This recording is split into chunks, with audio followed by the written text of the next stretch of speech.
네, 오늘 베드로후서 1장 1절부터 7절 말씀입니다. 베드로후서 1장 1절부터 7절입니다. 같이 읽겠습니다. 예수 그리스도의 종이며 사도인 시몬 베드로는 우리 하나님과 구주 예수 그리스도의 의를 힘입어 동일하게 보배로운 믿음을 우리와 함께 받은 자들에게 편지하노니 하나님과 우리 주 예수를 알므로 은혜와 평강이 너희에게 더욱 많을지어다. 그의 신기한 능력으로 생명과 경건에 속한 모든 것을 우리에게 주셨으니 이는 자기의 영광과 덕으로서 우리를 부르신 이를 알므로 말미암으니라. 이로써 그 보배롭고 지극히 큰 약속을 우리에게 주사 이 약속으로 말미암아 너희가 정욕 때문에 세상에서 썩어질 것을 피하여 신성한 성품에 참여하는 자가 되게 하려 하셨느니라. 그러므로 너희가 더욱 힘써 너희 믿음의 덕을, 덕의 지식을, 지식의 절제를, 절제의 인내를, 인내의 경건을, 경건의 형제 우애를, 형제 우애에 사랑을 더하라. 아멘. 오늘 베드로 후서를 보겠는데요. 3장까지 밖에 안 되어 있지만 중요한 내용들이 많이 나옵니다. 오늘 제목으로는 보배로운 믿음을 함께 받은 자들에게 라는 제목입니다. 서론으로 좀 살펴본다면 베드로 전서는 어, 똑같이 어려움과 고난 속에서 베드로 사도가 전후서를 기록해서 보냈는데요. 베드로 전서는 밖으로부터 오는 어려움, 고난, 어마어마한 핍박, 네로 황제 시대였거든요. 그리고 이 베드로 후서는 교회 안에서 일어나는 어려움이 특히 이단들이 일어났거든요. 교회 안에. 그런 어려움에 대한 대비책을 설명하고 있는 것이 베드로 후서라고 볼 수 있습니다. 그래서 믿음의 사람들을 두고 보배로운 믿음을 함께 받은 자들 이렇게 표현을 했죠. 초대교회 성도들 보고 그렇게 얘기한 겁니다. 베드로후서 1장 1절에 예수 그리스도의 의를 힘입어 보배로운 믿음을 우리와 함께 받은 자들 이렇게 말하고 있죠. 우리도 많은 어려움, 우리가 실수해서 온 어려움도 있고 예수 믿는 티를 조금이 아니라 약간 본격적으로 내기 시작하면 오는 어려움은 상상 못합니다. 왜냐하면 내가 살아가는 삶의 기준하고 다르거든요. 우리가 만나는 사람들이 우리를 볼 때 저건 뭐야? 이렇게 보거든요. 아, 이거 그래? 한번 당해봐라. 이래가지고 모두 다 동의하에 조직적으로 이제 그런 일들이 벌어져요. 그러니까 아까도 저희가 말씀 전에 얘기를 나눴지만 그런 시스템이에요. 이 세상이라고 하는 곳이. 그렇다고 그걸 두려워하거나 또 우습게 여기면 어떻게 되죠? 당합니다. 그런 면에서 베드로전서는 어마어마한 핍박의 시대, 불태워 죽이고 사자밥이 되게 하고 공식적으로 그럴 수 있는 사건을 만들죠. 네로 황제가 시가지에 불을 지르고 기독교인들이 저렇게 했다. 왜냐하면 불심판을 막 얘기했었거든요. 막 복음 전할 때. 어, 지옥불을 보면서 뭐 어쩌고 이러면서 심판에 대한 얘기도 많이 했기 때문에 그 얘기를 하던 저 사람들이 불을 지른 거다. 이러니까 국가의 법으로 공식적으로 죽일 수 있는 이제 상황이 된 거란 말이에요. 그러니까 정말 죽어가는 그런 고통이었어요. 고난. 거기에서 너희들은 복을 유업으로 받은 자다.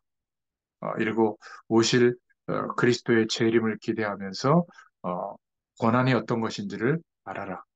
주님께서 승리하신 고난이다. 뭐 이런 얘기를 많이 하죠. 근데 베드로 후서는 그런 어마어마한 고난이 벌어지는데 이 교회 안에 벌어지는 일들이에요. 서로 막 반목하고 더군다나 이상한 막 이단들이 일어나고 이때 당시에 가장 큰 이단이 영지주의거든요. 그노시스라고 해서. 그 영지주의가 뭐냐면 영적인 것이 옳다라는 거예요. 영적인 것은 중요하고 이 육신적인 것은 중요하지 않다는 겁니다. 이혼화 시켜가지고 막 영적인 거. 그래서 어디까지 나가냐면 성경 말씀이나 사도들의 가르침보다 내가 하나님께로부터 영적으로 계시받았고 힘이 있고 능력이 있다. 이러고 그거를 어마어마한 카리스마적인 설교와 철학적 메시지로 전하는데 사람들이 그거를 붙잡으면 영적 현상을 체험하는 거예요. 병도 낫고 막 이러니까 아, 맞구나. 그래서 초대 기독교인들을 가장 위협했던 그 당시의 이단이 영지주의. 지금도 그런 거 많죠. 목회자들 중에도 어, 영적이다 말이지. 내가. 너희들은 아직 영적인 체험을 못했다. 성령의 체험을 못했다. 뭐 하나님의 음성을 못 듣고 있다. 너무 육신적이다. 이러면서 하나님의 말씀이 기준이 돼서 설명이 되는 게 아니라 내가 경험한 체험, 내게 온 증거, 이거를 자꾸 얘기한단 말이죠. 그거는 개인에게 온 하나님의 은혜와 축복이고 증거인데 이게 성경을 대체하거나 위에 올라오면 안 되거든요. 근데 거의 그게 위에 올라와요. 주로 감정적으로 신앙생활하고 은혜 받는 사람들이 범하기 쉬운 실수예요. 거기다가 판단까지 하거든요. 이런 영적 체험 못했으면 저거는 아예 영적으로 어리다, 모자란다, 문제 있다, 틀렸다까지 얘기하거든요. 이게 참 위험해요. 그래서 복음이라고 하는 기준이 없이 기도를 많이 하는 사람들은 체험을 하긴 하는데 그 영적 체험이 뭔지 정체도 몰라요. 귀신도 역사할 수 있거든요. 가장 중요한 것은 하나님이 함께하는 은혜를 체험하잖아요. 그럼 뭐가 발견되냐면 우리가 내가 그렇게 주장했던 거, 옳다라고 여겼던 거, 이게 별거 아니구나. 그러니까 내 존재라고 하는 것 자체가 하나님의 은혜가 아니면 안 되는 거라 이렇게 깨닫지. 내가 저 사람보다 내가 이 체험을 하고 있으니까 우월하다. 영적으로 더 낫다. 이건 굉장히 심각한 교만에 들이닥치는 거거든요. 사단은 영적인 존재이기 때문에 우리가 은혜를 받고 있는데도 속여요. 굉장히 주의해야 될 부분들입니다. 아무튼 어, 앞으로 많은 어려움이 올 것인데 어떻게 대처해야 되는가 이거에 대해서 편지를 보낸 겁니다. 한 64년도쯤에 보냈는데 베드로는 4년 뒤에 68년에 순교당했습니다. 그래서 그리스도의 의를 힘입어 동일하게 보배로운 믿음을 받은 자다. 어떤 일을 우리가 만나든지 저와 여러분을 하나님이 함께하는 축복의 사람인데도 힘을 빠지게 만들고 하나님이 없는 것처럼 생각하고 판단하고 결정하도록 이게 불신앙이잖아요. 성령으로 함께 계시는데도 어, 하나님께 물어보고 하나님의 말씀을 통해서 성령의 음성을 들으려고 하지 않고 내가 아는 모든 지식과 경험을 동원해서 판단하고 결정하는 게 가장 큰 죄거든요. 예수 믿는 우리가. 그러니까 하나님이 안 계시다는 전제하에 그렇게 하는 거예요. 계시다면 좀 다른 고민이 시작될 텐데. 그래서 반드시 그리스도의 의를 따라 힘을 입어야 된다. 그래서 사도행전에 보면 오순절 날이 이미 이름에 약속된 그 절기에 처음으로 성령의 충만함이 나타났죠. 그때 사도행전 1장 1절에 내가 먼저 쓴 글에는 누가복음이고 후편이 사도행전이잖아요. 누가가 기록한. 먼저 쓴 글은 누가복음, 그리스도의 축복을 말하고 있는 겁니다. 모든 문제를 해결하시는 그리스도의 축복. 그래서 4장 1절에 보면 이 힘을 매일 얻어야 된다. 이렇게 말하고 있는데요. 이것을 어떻게 얻느냐? 이게 이제 중요한 겁니다. 저도 사실은 목회자지만 어느 날 제가 이제 이 축복을 알게 됐는데 하나님이 그리스도로 말미암아 내 열심과 노력이 아니라 그 그리스도께서 죽으시고 부활하심으로 그 그리스도의 의를 힘입어서 하나님이 약속하신 축복을 내게 주시는구나. 하늘과 땅의 모든 권세를 가지신 그 힘과 능력이 내게 임하고 있구나. 그것을 제가 좀 경험했거든요. 근데 그때부터 제가 살아가는 환경이 변했느냐? 안 변했어요. 그런데 제가 바라보는 기준, 눈, 관점이 달라져요. 하나님이 함께 하시다는 것을 인정하고 보게 되는 거거든요. 그러니까 달라지더라고요. 예전에는요, 뭐 올바르게 살지도 못하면서 정의로운 예수, 그리스도 예수가 아니라 정의로운 예수 붙잡았을 때는 아까 그런 얘기하면 막 혈기가 일어나서 다 저거 말이야. 이 구조적으로 잘못됐으니까 구조를 바꾸는 막 투사가 돼. 근데 복음으로 보니까 하나님이 하실 일들이 있어요. 그리고 항상 하나님은 단 한순간도 하나님의 영광이 드러내도록 포기하신 적이 없다는 거예요. 그래서 현장은 똑같은데 제가 현장을 바라보는 문제를 바라보는 제 믿음이 달라져 있다는 거. 사실이 변했느냐? 안 변했어요. 근데 제가 변했더라고요. 그때부터 저는 목회자로서 갖는 꿈, 큰 목회, 이거보다는 현장으로 간 겁니다. 겉은 멀쩡한데 속은 다 골마 터져서 죽어가고 있거든요. 불신자들 이전에 예수 믿는 사람들이 그래요. 그러니까 막 세상에서 허덕이고 있는 거죠. 상대적 박탈감, 상대적 열등감, 노력해도 안 되잖아요. 이 세상에서의 삶이. 그러니까 막 하나님께 부르짖어 봐야 뭐 하나님 갑자기 돈보따리를 내리십니까? 자괴감이 들기도 하고 그 세상에서 막 발버둥 치고 있는 거예요. 도대체 하나님이 함께한다는 게 그게 도대체 뭘까? 이거 거의 몰라요. 그래서 현장에 들어가서 죽어가는 그 현장에 가서 복음을 전하게 된 겁니다.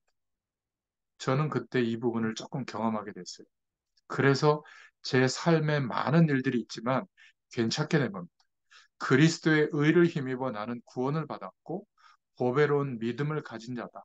이때부터 갈 곳이 너무 많은 거예요. 전도문이 너무 많은데 시간은 또 너무 없고 제 몸은 또 한계가 있고 그래서 그때 깨닫게 된 게 하나님 주시는 힘을 저는 얻어야 되는 거예요.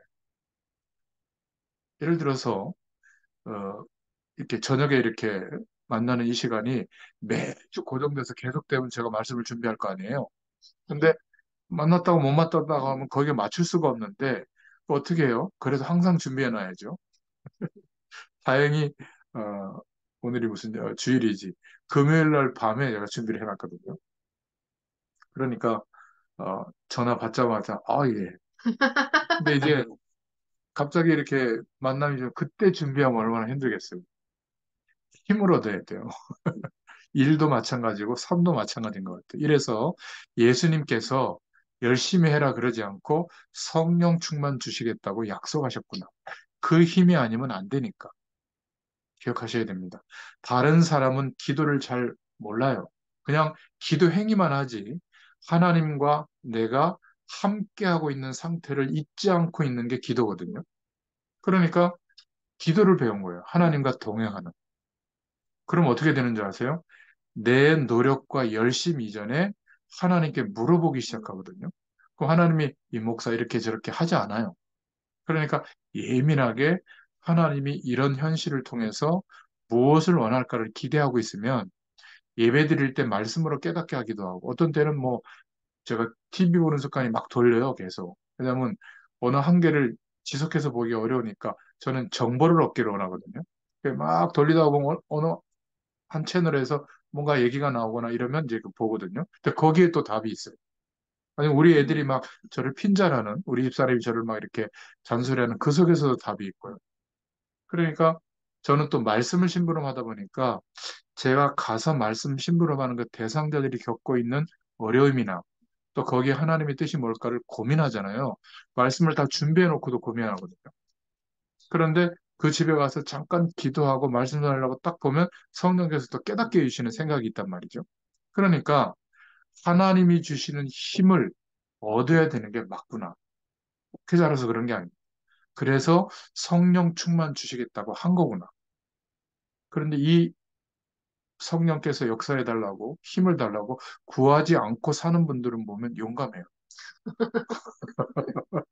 그것도 중요한 결정을 할 때, 야, 이렇게 하면 굉장히 좋은 결과가 오겠지. 그 이전에 하나님의 뜻을 물어보고 잘 모를 때 말씀에 비춰서 확신이 아니면 아무리 좋은 상황이라도 미루고 있어야 되거든요.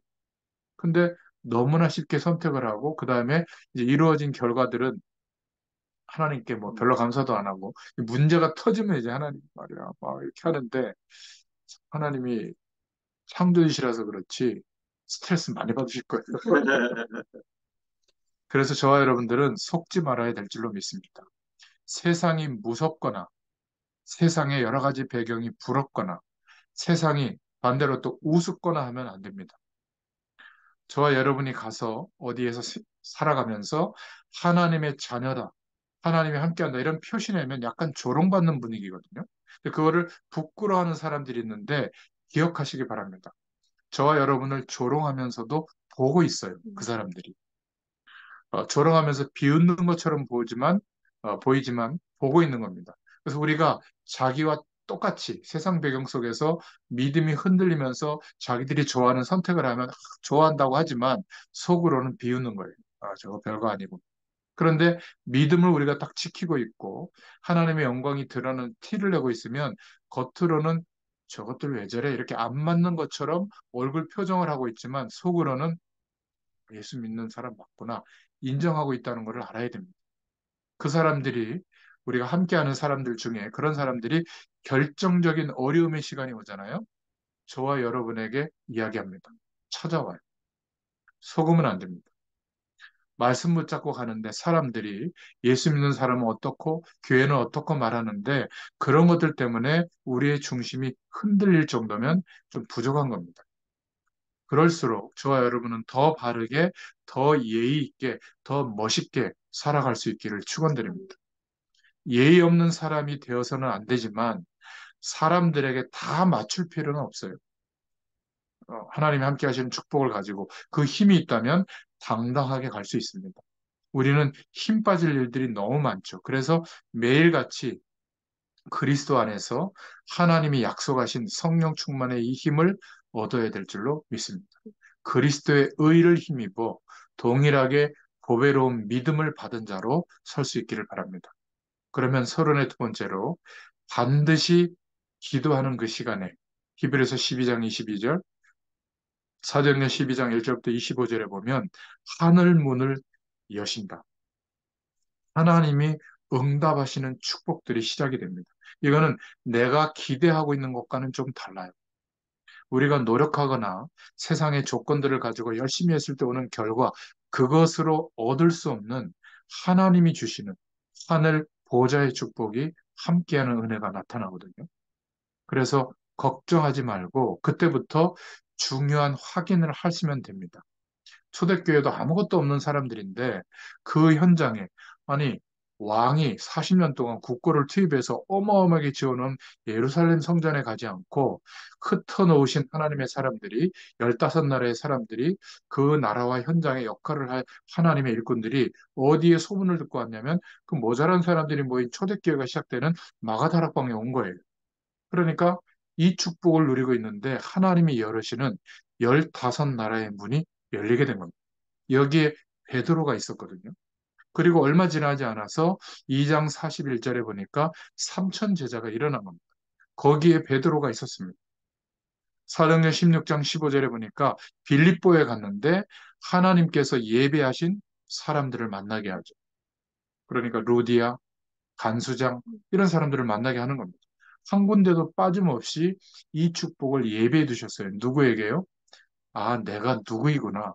그리스도로 말미암아 보배로운 믿음을 갖도록 하나님이 세워주셨구나. 이런 정체성을 갖고 있다면 흔들릴 필요가 없는 줄로 믿습니다. 그러면 왜 저와 여러분들을 하나님의 말씀은 보배로운 믿음을 함께 받은 자들이라고 하느냐? 이 당시의 배경 속에서 본다면 첫 번째로 베드로전서 1장 1절에 보면 답이 나오죠. 예수 그리스도의 사도 베드로는 본도, 갈라디아, 갑바도기아, 아시아와 비두니아에 흩어진 나그네 이런 표현이 나옵니다. 흩어진 자, 흩어진 나그네에게 가장 필요한 것이 서론에 말씀드리는 이 힘이거든요. 그래서 보배로운 믿음을 함께 가진 자 이렇게 표현한 겁니다. 저 여러분이 회사에 흩어져 있고 각 나라에 흩어져 있고 여러 가지 삶의 현장에 흩어져 있는 것처럼 보이지만 하나님께서 쓰실 남은 자로 부르신 줄로 믿습니다. 이 정체성이 일어나야 돼요. 어떤 위기와 전쟁이 와도 남은 자로 하나님은 남는 자로 하나님은 저와 여러분들을 부르신 겁니다. 남은 자로 세워져야 창조의 빛이 우리를 통해서 전달될 거 아니겠어요? 저와 여러분은 어떤 일이 있어도 미래에 하나님의 축복으로 남을 자로 하나님이 준비하신 겁니다. 반드시 남을 자로 남게 될 줄로 믿습니다. 그 정도가 아니라 아무도 믿지 않지만 우리를 하나님이 영적으로 육신적으로도 서밋으로 세우셔서 땅끝까지, 그 당시에 땅끝은 로마였잖아요. 로마까지 정복할 전도자, 정복자로 흩어주셨다. 흩어두셨다. 베드로전서 1장 1절에 아시아, 갑바도기아, 비두니아 이것들이 전부 로마에 정복된 성들이거든요. 거기에 전부 흩어주신 겁니다. 그래서 결국은 하나님은 저와 여러분을 하나님의 일꾼, 서밋으로 만드셔서 전도자로 사용하실 줄로 믿습니다. 그래서 베드로 후서 1장 21절에 굉장히 중요한 말씀이 있는데 예언은 언제든지 사람의 뜻으로 낸 것이 아니요 오직 성령의 감동하심을 받은 사람들이 하나님께 받아 말한 것임이라. 하나님의 말씀, 이 축복은 그냥 사람에게 받은 것이 아니라 성령의 감동하심을 받은 사람들에게 하나님이 말씀하신 것이다. 그러니까 저 여러분이 기억하셔야 될 것은 나는 누구냐? 함께 보배로운 믿음을 가진 자들이다. 이 축복을 기억하시길 바랍니다. 제가 장지현 지사님을 처음 만났을 때부터 지금까지 쭉 그 만남들이 이어지는데 그 중에 이제 연결된 사람들의 가정들을 제가 다 가봤잖아요. 어, 저 같은 사람은 별로 없을 겁니다. 그리고 한 25, 6년이 지났나? 하여튼 그 정도 시간이 지났는데 제가 이제 또 보고 있잖아요. 그때 처음에 만났던 사람들, 지금 계속 만나고 있는 사람들, 뭔가 좀 이런 복음의 영향력이 조금 전달이 안 되고 있는 사람들 모습을 보는데 불과 우리가 한 세대가 30년으로 치면 30년이 지나지 않았는데 너무 차이가 많이 벌어져 있는 이게 놀라운 겁니다. 제 자신도 그때하고 지금하고 비교해 보면 저의 중심과 믿음이 완전히 달라졌어요. 제가 성경 66권을 복음으로 이렇게 설명할 수 있는 기회가 올지를 몰랐어요. 근데 제 자신이 이런 현장에서 말씀 신분을 지속하다 보니까 성경 66권을 복음으로 이렇게 정리하고 있잖아요. 이게 이제 하나님이 기뻐 받으셨는지 이것이 아까 얘기한 대로 저는 이러고 그냥 한 주 한 주 사는데 15나라의 문이 열리는 응답이 오기 시작한 거예요. 아프리카에는 그냥 전 세계 교회에서 막 교회들을 깔아놓고 신학교를 막 세워놔가지고 무자격 목회자들이 많이 난립돼 있거든요. 케냐에만 해도 7천 개 교회가 있다고 했잖아요. 그럼 목회자만 일단 7천 명이에요. 신학생들 빼고. 성경에 대해서 복음적인 눈이 하나도 없어요. 그러니까 남는 거는 뭐냐면 불건전 신비주의에 막 뛰면서 막 찬양하고 막 부르짖고 기도하고 막 신비주의가 장악하고 있거든요. 그러니까 뭐 펜타코스탈 뭐 이런 예배라고 하는데 그 유럽이나 미국의 신비주의가 장악한 거예요. 그러니까 주로 이렇게 우리가 CCM 찬양 중에서도 약간 영적인 현상을 체험시키는 그런 찬양팀들이 거의 보급이 돼 있어요. 그 음악과 찬양이. 그거 가지고 찬양하거든요. 2시간 찬양해요. 가보면 시골인데도. 말씀 전하는 데는 다 졸고 있어요. 진짜로. 말씀을 못 들어요. 근데 막 뭔가 그 입신 직전까지 가는 그런 막 분위기 연출하거든요. 사람들이 막. 그 단어는 막 하나님 사랑합니다. 오직 예수 막 이런 얘기 다 하는데 보면 복음 얘기하면 거의 몰라요. 그래서 좀 안타깝다 싶은데 그 탄자니아에 있는 그 이광희 선교사님 거기 속한 교단의 교회가 약 500교회가 넘어갔고 또 케냐까지 이제 교단이 세워지고 그 옆에 이제 동아프리카 여러 나라로 확산이 되고 있는데 신학교에는 이제 선별된 목회자들만 와서 그 신학교육을 받고 있고 근데 신학교육보다는 성경에 대해서 좀 설명해야 될 그런 시기가 온 거예요. 또 국가법이 바뀌어가지고 너무 난립되어 있는 목회자들을 인정 안 하겠다. 정상적인 신학교육을 받은 목회자만 인정하겠다. 이렇게 케냐에서는 법이 바뀌었거든요. 급한 거예요. 어떤 사람을 찾겠어요? 성경 66권을 복음적으로 딱 정리해서 설명해 줄 수 있는 사람.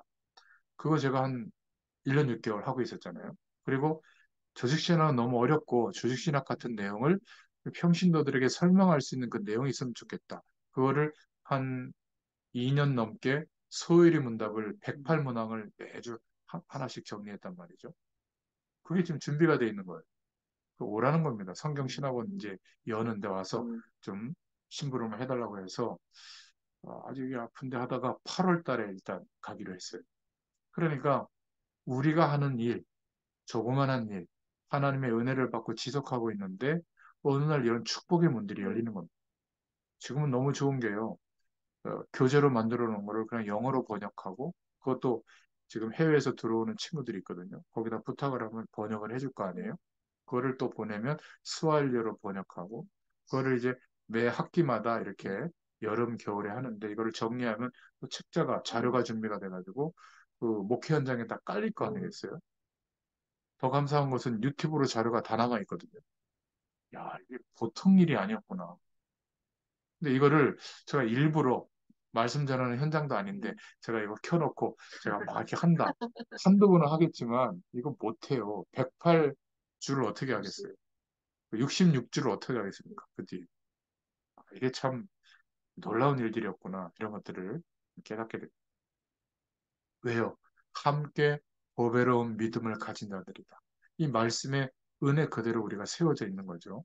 두 번째로 베드로후서 2장에는 무슨 말씀이 있냐면 어떤 어려움도 어떤 교권의 세력도 두려워하지 마라. 이단들과 각종 이상한 세력들이 일어나서 복음을 방해하는데 두려워하지 마라. 그 내용이에요. 예수 그리스도에게서 구원을 틀리게 말하는 사람은 이단이죠.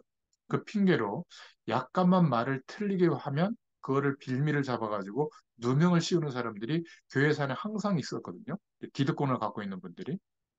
저는 그게 역할을 어느 정도 했다고 생각하지만 이런 부분이 있어요. 성경을 정확히 알고 있는 사람 가운데서 구원 못 받은 사람이 있습니다. 이게 참 이해가 안 되는 말이죠. 신학 박사학위를 갖고 있는데 복음을 인정하지 않는 사람이 있어요. 믿지 않는 사람이 있어요. 제가 그거 확인했어요. 저 신학 교육을 받아봤으니까. 예수님 시대에도 이 초대교회 시대에도 막 성경을 가지고 말하는 바리새인들 그걸 가지고 숨을 잡는 사람들. 근데 구원 못 받은 사람이 있거든. 이게 이단보다 더 무서운 사람. 바로 이렇게 밖에는 어마어마한 핍박이 일어나는데 안에서는 그런 율법의 저항을 들이밀면서 초대교회를 막 문제 삼는 이런 사람들이 교회 안에 많았던 겁니다. 성경을 정확히 알고 분석하고 있으면서도 구원의 축복을 잘 몰라요. 그러니까 뭔 얘기를 하겠어요? 맞다 틀리다만 자꾸 얘기하고 있는 거예요. 그 중에 대표적인 인물이 가룟 유다입니다. 그러니까 예수님이 직접 목회하는 그 현장에 제자인데도 뭔가 이렇게 그 은이 그렇게 그 당시에 가치가 컸는지 모르겠는데 이 사람이 내가 볼 때는 뭔가 대단한 사람인 것 같은데 이쪽 주류에서 말하는 거짓 선지자가 아닐까 싶어서 자기는 정의롭게 고발한 거죠. 이런 사람들이 있는 거예요. 이런 사람들이 몇 가지 특징이 나오는데 성경을 틀리지 않게 이야기할 수 있어요. 왜냐하면 안 들키려고. 이 사람들의 특징은 베드로서 2장 3절에 나옵니다. 합욕, 어떤 권력의 욕심, 권한. 이 사람들에겐 복음이 정말 중요하다. 이건 필요가 없어요. 뭔가 자기의 욕심과 권력욕에 가득 차 있는 겁니다. 그걸 획득할 수 있다면 어떤 것도 막 다 차용하는 거거든요. 이런 사람들이 저는 진짜 이단이라고 봅니다. 목회자들이 쓸데없는 말싸움을 하다가 서로 막 고발하고 막 이런 게 교계 안에 가득 쌓여 있거든요. 세상 법에 고발하는 게 얼마나 많은지 몰라요. 교인들하고도 막 고발이 쌓여 있고. 하나님의 영광이 땅에 떨어지든지 말든지 교회는 어떻게 살든지 말든지 상관이 없이 그냥 자기의 자존심의 상처 입으면 막 이런 사람들이 많거든요. 그리고 베드로 후서 2장 6절에 보면 얼마나 돈을 좋아하는지 소돔과 고모라처럼 될 것이다. 지금도 그렇지만 그런 시대가 옵니다. 성적인 타락은 물론이고 성매매 막 이런 것도 하고요. 돈을 얼마나 좋아하는지 아마 한 달에 한 100억씩 번다. 예를 들어서 그러면 사람의 생각이 완전히 달라집니다. 그냥 예를 들면 어떻게 하냐, 곧 교통신호 무시하고 가요. 딱지 날라 세금 내면 되지. 그렇지 않겠어요? 그리고 대놓고 폭력 행사해요. 그 하나 그 그룹 회장처럼 자기 아들 그래놓고 치료비도 주고 한 대당 얼마씩 보상해 주고 근데 만약에 예수 믿는 사람이 돈이 이렇게 많으면 어떻게 될까요? 교회 안에서. 교회 건축 내가 혼자 다 했어. 과연 겸손해질 수 있을까요? 목사님 마음에 안 든다. 내보내지 않을까요? 본인이 좋아하는 목회자 또 데려오지 않을까요? 그러니까 어, 지금 교회 안에 일어나고 있는 문제를 지적하는데 소돔과 고모라처럼 될 것이다. 우리는 세상에 나가서 실력도 키우지만 믿음도 키워야 됩니다. 그래서 세상의 이런 배경들을 두려워할 필요가 없다. 또 교회 안에 어떤 일들이 있냐면 베드로서 2장 18절에 조금 잘 되는 것을 못 봐요. 그래서 끝까지 싸우고 회방하는 자가 있다. 이게 진짜 이단입니다. 그래서 매일 고발하고 싸우고 매일 법정에 가고 교회는 막 박살이라든지 관계가 없어요. 그리고 베드로후서 2장 18절에 허탄한 말로 세상을 어렵게 하고 교회를 어지럽게 만들고 있는데 이런 사람들을 두려워할 필요는 없지만 조심해라. 베드로가 지금 하나님의 말씀을 받아서 설명하고 있는 겁니다.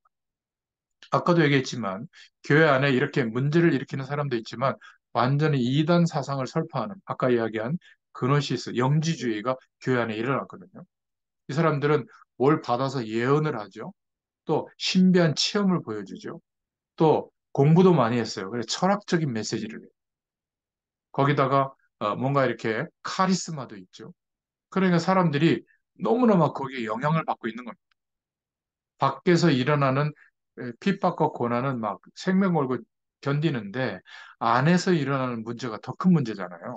그래서 베드로 후서는 3장밖에 안 되지만 순교당하기 직전에 베드로의 유언과 같은 메시지가 베드로후서 1장이죠, 3장이에요. 그러면서 3장에 뭐라고 얘기하고 있냐면 세 번째로 반드시 종말이 온다. 세 가지 종말이 오는데 아무리 훌륭하고 큰 소리 치는 사람도 그 개인의 종말이 온다. 그러니 두려워할 거 없다. 그리고 아무리 악한 시대와 악한 자들이 득실거려도 어느 날 이 시대와 주류와 문화는 바뀐다. 시대 종말은 온다. 아무리 하나님 모르는 세력들이 강력해도 지구 종말이 반드시 온다. 심판의 때가 온다. 그래서 베드로후서 3장은 특히 마지막 때 지구 종말에 대한 이야기를 하고 있거든요. 근데 어떻게 오느냐? 베드로후서 3장 10절에 보면 도적같이 그날이 올 것이다. 예수님의 재림이 도적같이 올 것이다. 뭐 예수님이 뭐 도둑놈처럼 올 것이다. 그 말이 아니죠. 도둑은 연락하고 우리 집에 훔치러 오지 않죠. 내가 몇 시 몇 분에 갈 거니까 준비하고 있어. 그러지 않잖아요. 언제 올지 모르는 겁니다. 그와 같이 종말의 시간이 올 것이다. 그런데 내용은 나와 있죠. 마태복음 24장에 땅 끝까지 이 복음이 증거되고 난 이후에 끝이 온다. 그러면 우리 인생의 방향이 여기에서 잘 먹고 잘 사는 것은 불신자하고 똑같은 인생관이에요. 잘 먹고 잘 사는 게 나쁜 게 아니에요. 성공해야죠. 그런데 그 목적이 땅 끝까지 이 복음이 증거되어지도록 하는 하나님의 인도하심 속에 있다면 여기에다가 성을 쌓는 인생관은 아닐 거예요. 우리의 모든 것을 허비시켜서라도 하나님의 영광이 드러나는 그 방향에 맞출 겁니다. 그것 때문에 불편함이 오고, 그것 때문에 좀 손해가 오고, 또 그것 때문에 뭔가 좀 어려움이 온다면 기쁨으로 견딜 수 있는 거예요. 이 당시에, 말씀이 임하는 당시에 초대교회 성도들이 그랬던 겁니다. 이들은 복을 주실 것이다. 이걸 기대한 게 아니라 당면한 죽음과 어려움 앞에 순종한 거예요. 그만한 믿음이 전달이 된 거죠. 베드로 자체도 영광을 보는 그 자리에 있는 게 아니라 몇 년 뒤에 순교하는 자리에 가잖아요. 그러니까 순교하는 게 옳다가 아니라 하나님이 허락한 일이라면 그것도 순종할 만한 축복의 말씀이 있어야 될 거 아니에요? 그게 베드로 전서 후서예요. 고난의 때. 내가 예수 믿는다고 하나님께 영광 돌리고 이 복음의 영광이 나타나도록 뭔가 기도하면서 결정했는데도 어려움이 올 수도 있거든요. 제가 처음에 그랬어요. 어떨 때는 어떤 생각이 드냐면 내가 너무 극단적인 생각한 게 아니야? 그냥 목회자들이 가는 그 길을 가서 목회를 하고 좀 교회를 이렇게 부흥되게 해가지고 그 힘과 배경으로 하면 좀 편하지 않을까? 이렇게 아파도 맨날 말씀 읽어가지고 한두 명 있는 거기 가서 전달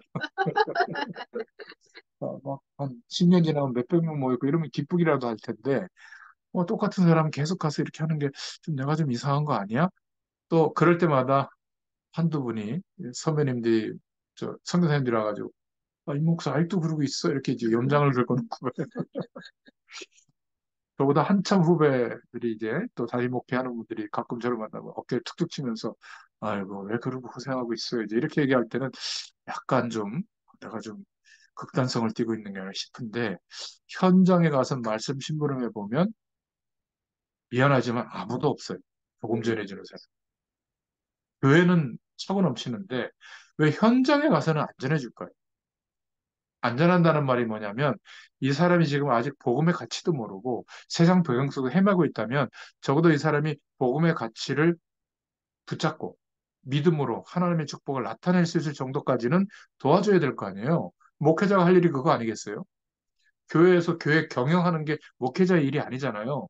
그거는 뭐 장로님들이 해도 되고 뭐 아니면 뭐 뭐예요? 그 페이를 주고 경영학 전공학문을 불러다가 교회 경영시키면 될 거 아니에요. 거기에 99%의 정열을 쏟고 그거를 유지하기 위한 말씀을 전하고 사람들을 조직해서 끌고 가고 있고 물론 그의 역할도 있습니다. 그러면서 혜택을 받는 현장들도 있지만, 목회자들만이라도 현장에 복음을 전해줘야 되는 이 일을 지속해야 되는데, 목회자가 안 하니까 평신도들이 하겠습니까? 그러니까 다 주일날만 그냥 막 똑같은 거예요. 사람이 안 변해요. 변할 것 같죠? 그냥 감정적으로 은혜를 받는 거지, 그 잠재의식과 무의식 속에는 뭐가 들어가 있냐면, 세상적인 배경 속에서 성공하고, 편안하고, 잘 되고, 이게 전부예요. 그게 나쁘다는 게 아니라, 그것을 상쇄할 만한 복음이라고 하는 이 가치가 자리 잡아야 되거든요. 그러면 스스로 자발적으로 편안한 삶을 거절할 수도 있는 겁니다. 어떤 때는. 또 자발적으로 내 현실이 그렇지 않지만 하나님의 영광을 위해서는 내 수준은 요거밖에 안 되는데 성공을 위해서 생을 걸 수도 있는 거예요. 그렇지 않겠어요? 꼭 기억하셔야 됩니다. 반드시 종말이 옵니다. 제가 60이 되면 어쩌고저쩌고 한 옛날에 얘기가 있는데 벌써 몇 년 안 남았어요. 제가 20대 때 결심했거든요. 60이 되면 목사의 자리를 내려놓고 제2의 전도자의 인생을 살 거다 했는데 이게 몇 년 안 남았단 말이에요. 그래서 뱉은 말은 있고 고민을 많이 하고 있습니다. 어, 결론입니다. 무엇 때문에 이런 보배로운 믿음을 주셨는가? 앞으로 까불고 있는 유대인들이 멸망받을 것인데 그들이 이 보배로운 믿음을 가진 사람들 때문에, 너희들 때문에 살게 될 것이다. 너희는 보배로운 믿음을 가진 것이다. 이렇게 말하고 있는 겁니다. 앞으로 이런 배경 속에 있다가 죽는 후대들이 곳곳에서 처참하게 하나님의 축복 밖에서 죽을 것인데 그들을 살릴 수 있는 보배로운 믿음을 너희에게 준 것이다. 앞으로 로마가 멸망받는 시대 종말이 올 것인데 지구 종말이 오기 전에 시대 종말이 올 것인데 예수님이 말씀하신 거예요. 그때 죽는 자들을 살리는 그런 보배로운 믿음 가진 자들이 바로 너희들이다. 이 말씀을 하니까 유대인들이 비웃었던 겁니다. 아니, 저 초대교인들 저것들 무식한 것들이 뭘 우리가 이런 힘으로 누르고 있는데 하고 비웃은 거예요. 그 말을 보고 받았겠죠. 로마 황제들도. 로마는 콧방귀를 낀 겁니다. 그런데 그대로 말씀이 성취되어졌죠. 하나님의 말씀은 성령께서 역사하셔서 전달하게 하시는 말씀은 아무도 막을 수가 없습니다. 저와 여러분이 오늘도 이 하나님의 말씀을 언약으로 붙잡고 기도하면서 힘을 얻을 수 있기를 바랍니다. 어떤 세상에도 가보면 그 사람들이 저와 여러분들의 이 영적인 힘을 빼는 역할을 하지 힘 얻는 역할을 하는 게 없어요. 직장보다 더 어려운 게 가정일 수 있습니다. 가정에 오면 힘 얻으시기 바랍니다. 오히려 힘 빠진 일들이 많아요. 위로받을 줄 알았는데 교회 가보면 교회에서 힘을 더 많이 뺍니다. 그래서 여러분들이 선택하셔야 돼요. 영적인 힘을 얻을 수 있는 신앙생활을 선택하셔야 되는데 교회 분위기는 큰 교회일수록 어떤 분위기냐면 경쟁시켜서 드러나는 분위기를 만들어 놓거든요. 그런 분위기 속에 차지 않으면 뭔가 이렇게 약간 좀 차별받는 낙오되는 그런 분위기가 있어요. 그걸 괜찮다고 여겨야 돼요. 나는 하나님의 이 축복을 더 누릴 수 있는 길을 선택하겠다. 이 선택을 하셔야지 막 가서 만나고 교제하고 봉사하고 좋아요. 그러면서도 하나님 신 은혜와 힘이 계속 증폭된다면 저는 적극적으로 권장하겠는데 영적 존재인 인간은 그렇지 않습니다. 말씀 앞에 차분히 자신을 비춰보는 시간이 있어야 되거든요. 예배당 안에서도. 안타깝게도 절간에서 미안합니다. 절에 가보면 그런 공간이 있고 그런 시스템이 있어요, 다. 그러니까 그 템플스테이라는 게 그거거든요. 왜 유럽에 있는 사람들, 선진국 사람들이 와가지고 파란 눈 가진 사람들이 절간에만 갔다 오면 다 벌어졌다 그러지 아세요? 조용하게 자기를 들여다보도록 3박 4일 동안 만들어 놓거든요. 근데 우리는 너무 바빠요. 새벽부터 밤늦게까지. 저희 아버지 보면 맨날 주일 저녁에 재정하셨거든요. 밤에 옵니다. 옛날에 예배 마치고까지 재정을 하니까 한 12시 다 돼서 와요. 그러면 은혜 받는 얼굴이 아니라 피곤에 쩔어갖고 저희는 신경질 냅니다. 그거를 10년 한다, 20년 한다. 어떻게, 뭐가 남겠어요? 그런데 목사님이 좀 이상하다. 얼마나 힘들겠습니까? 그래서 저는 선택을 했어요. 목회자지만 성도들을 위해서 봉사도 해야 되지만 은혜 받는 선택을 한 겁니다. 예배 시간에. 그리고 주일날 가능하면 은혜 받을 수 있는 어떤 조건들 속에 제 자신을 놓으려고 해요. 그게 제가 한교회에서 오랫동안 신앙생활을 할 수 있는 목회자로서 갈 수 있는 방법이었어요. 현장에 가서도 제 일을 만들어 가지고 돕는 사람들의 조직을 깐 게 아니라 하나님의 말씀을 전하는 일을 나를 위해서 한 거예요. 그 말씀 준비하고 제가 먼저 은혜 받거든요. 지속하다 보니까. 그러니까 안 지치는 거예요. 아마 우리 상 집사님은 저를 오랫동안 아마 지켜봤을 겁니다. 별정이죠. 아마 죽을 겁니다. 이게 하나님의 은혜였어요. 은혜. 서로가. 이렇게 오래 만나면 이제 미천도 떨어져야 될 텐데 저는 매일 새로워요. 하나님의 은혜가. 그거를 전달해서 이렇게 말씀 전하는데 한 20분, 30분만 전했으면 하는 생각도 있을 겁니다. 어떤 때는 막 1시간이 넘고요. 제가 들어보면 참 감사하다. 어떻게 저럴 수 있을까? 여러분 힘 얻으시길 바랍니다. 이것이 어떻게 가능한가? 베드로후서 3장 8절에 하나님께는 우리의 천년이 하루처럼 보인다. 이 말씀을 기억하셔야 돼요. 불신자들이 1000년 동안 할 일을 하나님은 하루만 해도 하실 수 있고 또 반대로 하나님께는 하루가 1000년 같다. 누가 맞겠습니까? 우리가 이렇게 어마어마하게 만들어둔 지구의 발전은 하나님께서 보실 때는 먼지처럼 보일 수도 있다. 전능하신 하나님께서는 이 지구를 받침대도 없이 세워놓고 계시잖아요. 이 지구 한번 보셨어요? 영상에서? 신기해요. 어디 충돌하지도 않고 말이에요. 그런 하나님이세요. 그러니까 어, 우리가 1000년 동안 머리 쓴 것을 하나님은 하루만 해도 바꾸실 수 있다. 말씀에 나온 거를 붙잡아야 돼요. 하나님이 한 번 축복하시면 그 축복의 결과가 1000년 동안도 역사할 수 있다. 그게 뭐죠? 약속하신 성령의 충만한 힘을 얻는 거예요. 매일같이 이 힘을 얻으시길 바랍니다. 그리스도의 축복을 오순절날 예배하셨는데 제9시 기도 시간에 이런 응답들은 오게 되어 있는 겁니다. 이것은 우리가 만들어낼 수 있는 것이 아니라 주어진 축복이기 때문에 믿음으로 구하고 누릴 수 있기를 바랍니다. 하나님께는 하루가 천년이, 천년이 하루같이. 이 말이 무슨 말이냐면 우리가 어떤 고난과 내부의 문제 앞에서도 흔들리거나 계산하거나 낙심하지 말라는 말이에요. 우리는 안 되는 줄 알고 낙심할 수 있습니다. 그게 착각이에요. 하나님이 안 계시다면 맞지만 하나님이 함께하는 저와 여러분은 오늘 중요한 말씀, 보배로운 믿음을 가진 사람들이다. 이 대열 속에 우리가 서 있는 줄로 믿습니다. 이게 베드로 후서의 말씀을 통해서 저와 여러분에게 주시는 기도 제목들입니다. 기도하겠습니다.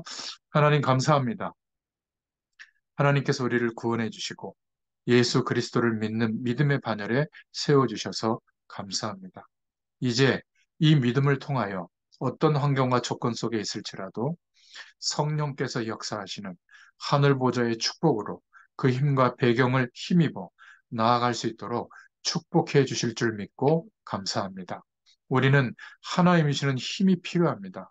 이 힘이 아니고는 단 한순간도 하나님의 뜻을 따라 인도받기가 불가능합니다.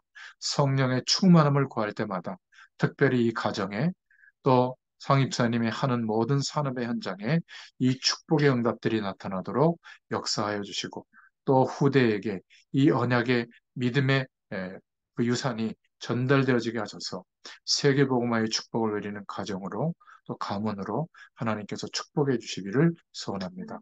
감사드리며 예수님의 이름으로 간절히 축복하옵고 기도하옵나이다. 아멘. 감사합니다.